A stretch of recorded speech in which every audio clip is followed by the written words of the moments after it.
76वें गणतंत्र दिवस के मौके पर मुख्यमंत्री पुष्कर सिंह धामी ने मुख्यमंत्री आवास पर ध्वजारोहण किया और देश और प्रदेश वासियों को गणतंत्र दिवस की शुभकामनाएं दी। इस मौके पर सीएम आवास में मौजूद सभी अधिकारियों कर्मचारियों को सीएम धामी ने संविधान की शपथ दिलाई। नगर निकाय चुनाव में बीजेपी की जीत को लेकर सीएम धामी ने विजयी हुए सभी प्रत्याशियों को शुभकामनाएं दी। सीएम ने जनता का आभार जताते हुए कहा कि प्रदेशवासियों ने भारी मत देकर निकाय चुनाव में बीजेपी की सरकार बनाई और सरकार ने जो संकल्प लिया उन्हें पूरा किया जाएगा और विकास के मॉडल को धरातल पर उतारा जाएगा। वहीं उत्तराखंड में कल से यूसीसी लागू होने जा रहा है, जिसको लेकर सीएम धामी ने कहा कि 27 जनवरी को उत्तराखंड में समान नागरिक संहिता लागू हो जाएगी। जो वादा उत्तराखंड की जनता से किया गया था उसको कल पूरा किया जा रहा है। इस शुभ अवसर पर, इस हमारे पावन पर्व पर मैं सभी को बहुत शुभकामनाएं देता हूं, बधाई देता हूं। आज हमारा गणतंत्र बहुत मजबूती से दुनिया के अंदर खड़ा है। हमारे प्रधानमंत्री आदरणीय मोदी जी के नेतृत्व में आज समाज के उन वर्गों का विकास हो रहा है, उन लोगों को आगे लाया जा रहा है, हर वर्ग के उत्थान के लिए काम हो रहा है। जो संविधान बनाते समय लोगों ने जिसकी कल्पना की थी, जो संकल्प लिया था, जो सपने सोचे थे, वो सब साकार हो रहे हैं। हम इस मजबूत गणतंत्र के सहयात्री हैं। हम सभी को अपने अपने दायित्वों का निर्वहन करना है। जो भी हमारी जिम्मेदारियां हैं उन जिम्मेदारियों का पालन करना है। मैं इस अवसर पर आप सभी को भी और गणतंत्र दिवस की बहुत शुभकामनाएं देता हूँ। मैं सभी को गणतंत्र दिवस की बहुत शुभकामनाएं देता हूँ, सबको बधाई देता हूँ कि हम एक मजबूत गणतंत्र के सहयात्री हैं। जो आज दुनिया का सबसे मजबूत गणतंत्र है। हमारे प्रधानमंत्री जी के नेतृत्व में आज हमारे गणतंत्र को और मजबूती प्रदान करने के लिए अनेक ऐतिहासिक काम किए जा रहे हैं। संविधान की जो मूल भावना है उसके अनुरूप देश को आगे बढ़ाया जा रहा है। हर वर्ग को, हर जाति को, हर पंथ को आगे बढ़ने का अवसर मिल रहा है। और साथ ही हमारे यहाँ लोकतंत्र का ये पर्व निकायों का यह भी संपन्न हुआ है। इसके लिए भी मैं हमारे इस निर्वाचन प्रक्रिया में जो लोग लगे हुए थे उन सबका भी धन्यवाद करता हूँ। जो विजयी हमारे प्रत्याशी हैं, जिनको दायित्व जनता ने दिया है, उन सबको भी अपनी शुभकामनाएं देता हूँ, बधाई देता हूँ। पार्टी के हमारे सभी पदाधिकारियों को, कार्यकर्ताओं को, उनको भी मैं बहुत धन्यवाद करता हूँ कि उनके अथक मेहनत परिश्रम से भारतीय जनता पार्टी की निगमों में, निकायों में सरकार बनी है। ट्रिपल इंजन की सरकार बनी है। हम जनता की अपेक्षाओं पर खरे उतरेंगे और जो हमने वायदे किए हैं, जो संकल्प लिए हैं, उनको हम धरातल पर उतारेंगे। हर दृष्टि से मैं आदरणीय प्रधानमंत्री जी का भी धन्यवाद करता हूँ, अपने नेतृत्व का भी, सभी का धन्यवाद करता हूँ कि उनके आशीर्वाद से, मार्गदर्शन में हमने अच्छी सफलता प्राप्त की है।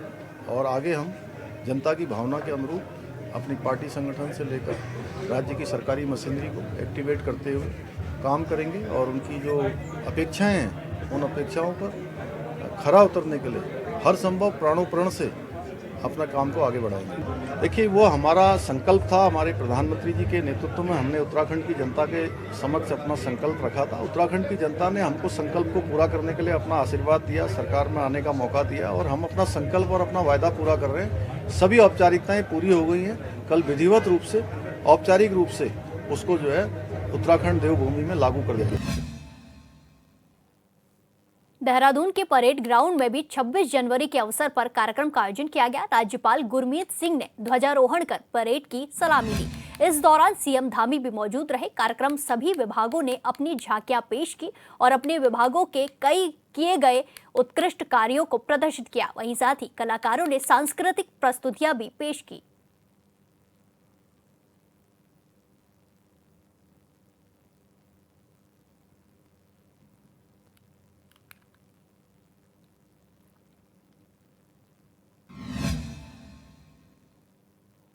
उत्तराखंड निकाय चुनाव में सत्ताधारी बीजेपी ने बेहतर प्रदर्शन किया है, लिहाजा पार्टी कार्यकर्ताओं में खुशी है। 11 मेयर पदों पर श्रीनगर छोड़ बाकी सभी सीटों पर बीजेपी प्रत्याशियों की जीत हुई है। देहरादून बीजेपी कार्यालय में एक कार्यक्रम का आयोजन किया गया, जिसमें जिताऊ नेताओं को सम्मानित किया गया। कार्यक्रम में राज्य के सीएम पुष्कर सिंह धामी सहित पार्टी के दिग्गज नेताओं का जमावड़ा लगा रहा।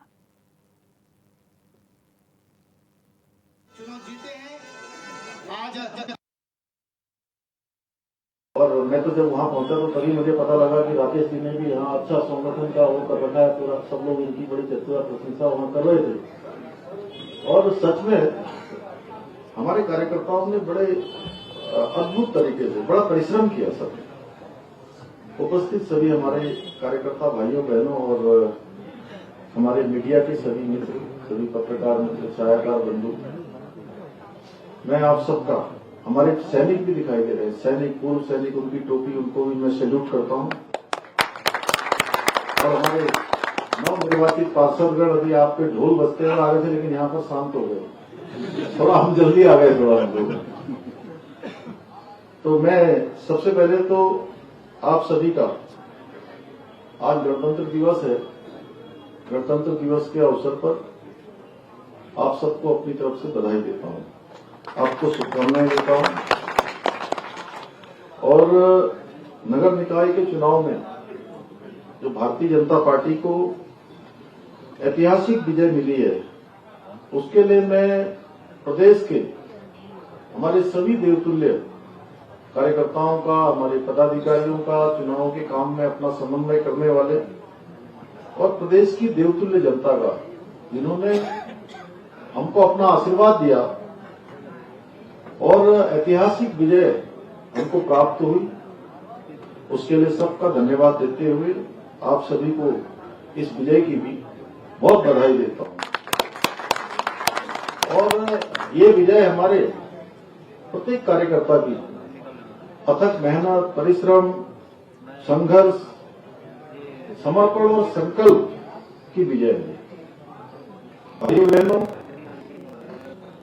मैं इस चुनाव में, जैसा अभी आदित्य जी बता रहे थे कि लगातार 12 दिनों तक, क्योंकि चुनाव अभियान हमारा 8-9 तारीख के बाद चलना शुरू हुआ और विधिवत रूप से 10 तारीख के बाद ही प्रारंभ हुआ। तो लगभग 12 दिनों का समय था और इन 12 दिनों में प्रदेश के प्रत्येक कोने में गया।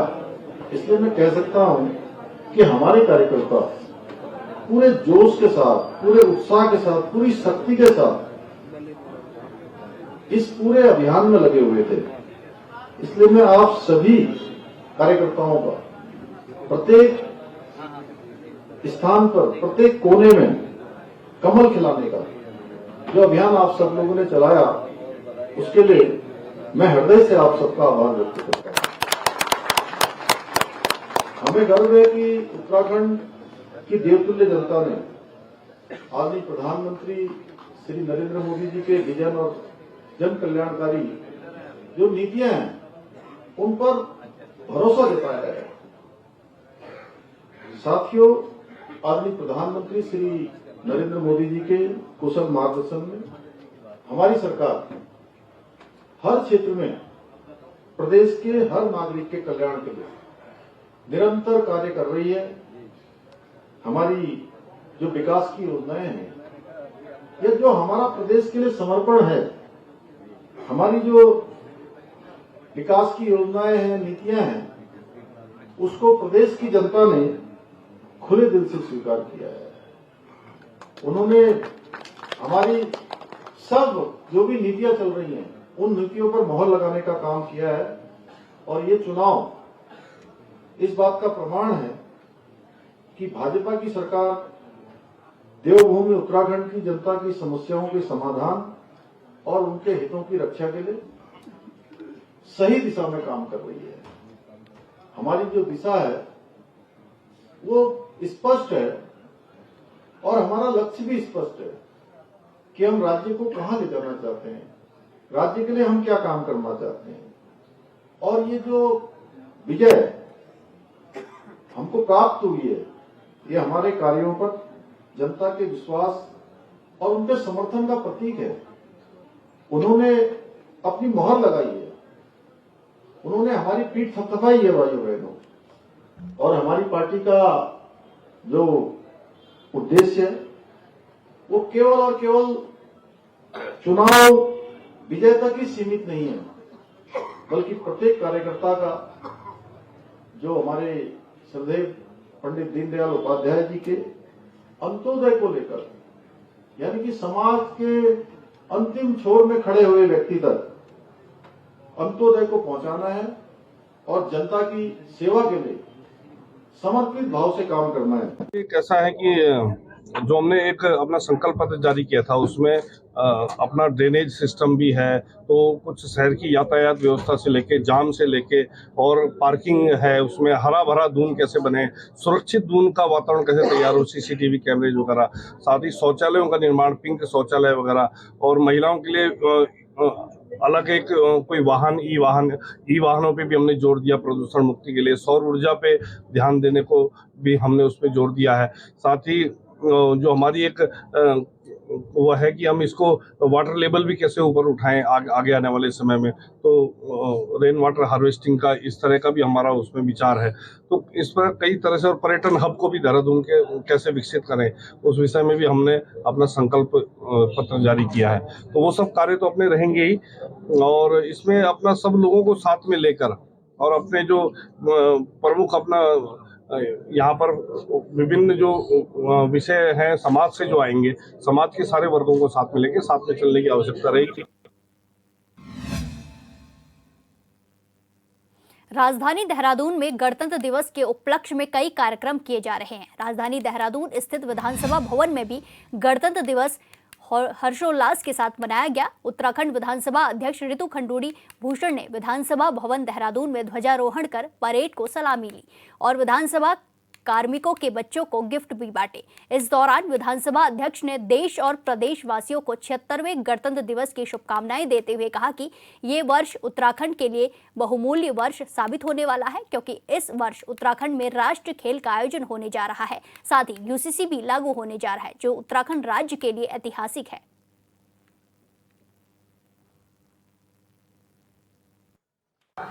करोड़ों श्रद्धालु अब तक पवित्र संगम में डुबकी लगा चुके हैं। विदेशों से भी अनेक महान हस्तियों की आवाजाही चल रही है। खुशी की बात है कि उत्तराखंड में खेलों का महाकुंभ राष्ट्रीय खेल 2 दिन बाद ही शुरू होने जा रहा है। इस वर्ष गणतंत्र दिवस परेड में इन खेलों की झांकी भी प्रदर्शित की जाएगी। मैं प्रदेशवासियों की ओर से इन खेलों में प्रतिभाग करने आ रहे सभी खिलाड़ियों, कोच और अधिकारियों का स्वागत करती हूँ और आशा करती हूँ कि प्रदेश में उनका प्रवास सुखद रहेगा। अब वक्त एक छोटे से ब्रेक का, फिर लौटेंगे कुछ खबरों के साथ। ब्रेक के बाद एक बार फिर से आपका स्वागत है। रुक करेंगे खबरों का। उत्तराखंड में निकाय चुनाव संपन्न हो चुके हैं। परिणाम आने के साथ ही अब राजनीतिक पार्टियों के बीच आरोप प्रत्यारोप का दौर भी शुरू हो गया है। वहीं मुख्यमंत्री पुष्कर सिंह धामी ने विपक्ष के आरोपों पर तंज कसते हुए कहा कि शुक्र है इस बार बेचारी ईवीएम बच गई। पहले देखा गया कि बीजेपी जहां पर जीत दर्ज करती थी वहां पर विपक्ष ईवीएम को दोषी ठहरा देता था, लेकिन इस बार बैलेट पेपर से मतदान हुआ है और विपक्ष के पास बोलने के लिए कुछ शेष नहीं बचा है। एक बड़ी अच्छी बात जो है, हर बार जो है हमारे जो प्रतिपक्ष के लोग हैं वो चुनाव में उनके अनुकूल परिणाम ना आने पर हमेशा एक बात करते थे, ईवीएम का ठीकरा जो है, अपनी हार का ठीकरा ईवीएम पर फोड़ते थे। इस बार बेचारी ईवीएम बच गई है क्योंकि बैलेट का चुनाव हुआ है। उत्तराखंड में निकाय चुनाव के परिणाम आ चुके हैं। वहीं इस बार प्रदेश भर में 66% मतदान हुआ। प्रदेश में मत प्रतिशत कम होने को लेकर मुख्यमंत्री पुष्कर सिंह धामी ने इस पर चिंता जाहिर की है। उन्होंने कहा कि प्रदेश में मत प्रतिशत घटने की वजहों की समीक्षा होनी चाहिए। प्रदेश में मतदान को लेकर सभी को जागरूक होना चाहिए, लेकिन जिस तरीके से प्रदेश में मतदान हुआ है वो चिंता का विषय है। इसीलिए उन्होंने पार्टी के पदाधिकारियों को निर्देशित किया है कि इस विषय का गहनता से विचार करना चाहिए और मत प्रतिशत क्यों घटा इसकी समीक्षा होनी चाहिए। ये चूंकि अब चुनाव संपन्न हो गया है, आगे इस प्रकार से जो है चूंकि चुनाव की जो सूचियां हैं हमारे, हम अपने पार्टी के, मैं प्रदेश अध्यक्ष जी से भी अनुरोध करूंगा कि हमारी पार्टी की तरफ से भी ऐसी व्यवस्था बने कि जो लोग सूचियों में नहीं हैं उनको सूचियों में दर्ज कराएं। और ये पहले अमूमन होता था, सभी लोग करते भी थे, और जागरूक मतदाता होने के नाते हम सब का भी कर्तव्य बनता है कि वोटर लिस्ट का जब अंतिम प्रकाशन होता है तो उसमें ज़रूर हम लोग अपने बारे में ये जानकारी कर लें कि हमारा नाम कहीं छूटा तो नहीं है। और मैं आपके माध्यम से भी जो है ये कहना चाहूँगा कि आप भी जो मेरी बात है वो लोगों तक पहुँचाने का काम। उत्तराखंड की धामी सरकार यूसीसी लागू करने जा रही है। इसी बीच यूसीसी को लेकर कांग्रेस प्रदेश अध्यक्ष करण माहरा का बयान सामने आया है। उन्होंने कहा कि जिस तरह से यूसीसी का खाका तैयार किया गया है उसको पूरी तरीके से अवैध मानता हूं। उन्होंने कहा कि हमारे संविधान के अनुच्छेद 44 के तहत अवलोकन करें तो ये कहीं स्टैंड नहीं करता है। सुप्रीम कोर्ट ने अगर इसको रिव्यू किया तो ये उसी दिन ही खारिज हो जाएगा, क्योंकि इसमें कई प्रावधान ऐसे हैं जो लोगों के लायक नहीं है।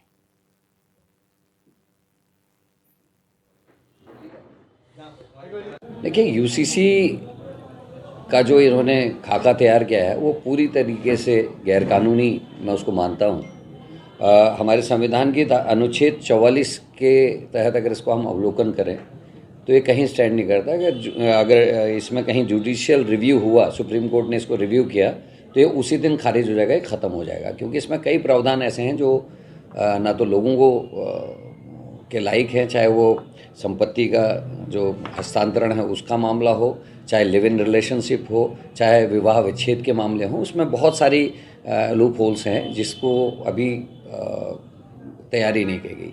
दूसरा, हमारी जो संविधान है उसके तहत ये नियम है कि अगर कोई भी जाति, उपजाति या जो भी समाज इससे प्रभावित होगा उनका प्रतिनिधित्व उस जो समिति बनेगी उसमें होना चाहिए। और इस समिति में जो 5 लोग मेन हैं उसमें से केवल एक सुलेखा डंगवाल जो कुलपति है वो, उनको छोड़ के बाकी rest of 4 out of state हैं, वो हमारे राज्य के हैं ही नहीं।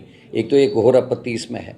दूसरा, इसमें अगर आप देखें विवाह विच्छेद की जो धारा 40 है उसमें अगर आप उसका अवलोकन करें तो उसमें स्पष्ट है कि हाईकोर्ट चाहे तो उसको मतलब 2 जगह वाद चल रहा है उसको एक ही जगह ला सकता है, लेकिन अगर ये वाद एक का वाद यहाँ से चल रहा है, दूसरा उसको दिल्ली करता है या उसको हरियाणा करता है या महाराष्ट्र करता है तो वो वहाँ के लिए लागू नहीं है। तो यहाँ पर एक बहुत बड़ा झोल है, ये कैसे इसको मेंटेन करेंगे ये समझ से परे है। दूसरा, अगर आप देखें कि यूसीसी का जो भाग 3 है उसमें स्पष्ट लिख रखा है सहवासी संबंध, मतलब घोर आपत्तिजनक है। इसको खुलकर बीजेपी का कोई प्रवक्ता या सरकार या बीजेपी के संगठन नहीं बोल रहा है। हमारी संस्कृति इन सब चीज़ों को अलाउ नहीं करती। प्रदेश में आयोजित होने वाले 38वें राष्ट्रीय खेलों के उद्घाटन के लिए प्रधानमंत्री नरेंद्र मोदी आने वाले हैं।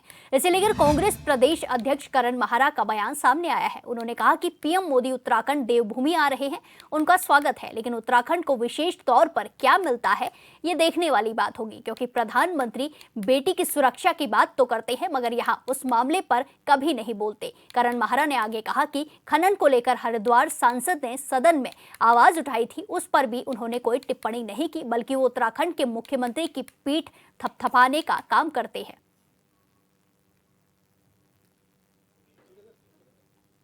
देखिए, प्रधानमंत्री हैं देश के, उनका स्वागत है, लेकिन मैं अफसोस के साथ कहूँगा कि उत्तराखंड को उनकी तरफ से जो मिलना चाहिए था ऐसा कुछ नहीं मिला। ना विशेष पैकेज है, ना हमारी बेटियों बहू की सुरक्षा के लिए जो लगातार समाज लड़ते रहा है, ना उसमें उनका एक कथन नहीं, एक शब्द वो अंकिता पे या अन्य घटनाओं पे नहीं बोले। हम उत्तराखंड जो है 9 हिमालय राज्यों में पहले स्थान पे चले गए। उन्होंने एक बार मुख्यमंत्री को बुला के इस पर डिस्कस नहीं किया। इतने भर्ती घोटाले, पेपर लीक हो रहे। मैं मोदी जी की एक स्पीच सुन रहा था जिसमें वो राजस्थान पर टिप्पणी कर रहे थे कि पेपर लीक हो रहे हैं। क्यों उत्तराखंड पे नहीं बोलते? उत्तराखंड पे क्यों नहीं बात करते? क्यों अपने मुख्यमंत्री और सरकार को टोकते नहीं कि गलत हो रहा है? SSC भर्ती घोटाला, पटवारी, पेपर लीक, तमाम। मातृ सदन ने एक चिट्ठी लिख दी खनन पे। बीजेपी के पूर्व मुख्यमंत्री और वर्तमान में हरिद्वार के सांसद त्रिवेंद्र रावत ने खनन का मामला सदन में उठा दिया। उस पर मोदी जी कुछ नहीं बोलते और उल्टा पीठ थपथपा के मुख्यमंत्री की जाते हैं। तो ये आने वाला जिस तारीख को आ रहे उस दिन देखेंगे क्या वो बोलते हैं मंच से, उस पर हमारी नजर है। इस बुलेटिन में फिलहाल के लिए इतना ही। बाकी तमाम खबरों के लिए देखते रहिए HNN 24/7।